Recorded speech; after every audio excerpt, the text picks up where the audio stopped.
A Tulsa hospital is working to fight a deadly problem on the highways. The sleep lab at St. John Health System is helping drivers stay awake and therefore avoid accidents. News on 6 Acres, Scott Thompson explains why it's something everyone needs to know. That's new at 5.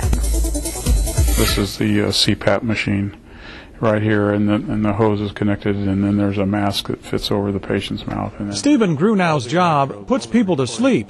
He's director of the sleep lab at St. John Health System. 50 patients a week come here seeking treatment for one of our greatest needs, sleep. It's a third of our lives, so it's very important. The National Transportation Safety Board says 31% of all truck accidents on the highways are caused by driver fatigue. One of the more high-profile cases happened last year near Miami when Donald Creed drove his truck into a row of cars stopped because of an accident on the Will Rogers Turnpike, killed 10 people. The NTSB said Creed was experiencing driver fatigue.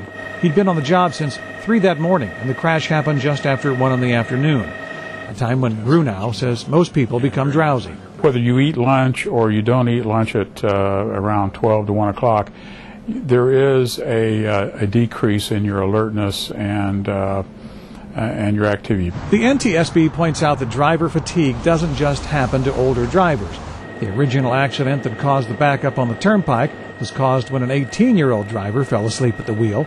Gruenau says it's evident in his lab that age doesn't matter, that sleeping problems and fatigue affect everyone. We're seeing a lot of teenagers that have sleep apnea. It's more prevalent in age groups of 40 and above, but it's really an epidemic in this country. Gruenau says if you're fatigued while driving, you need to take an extended break. 5 minutes is just not enough. You can learn more about the sleep lab at newson6.com, where we have a link to it. Scott Thompson, the News on 6.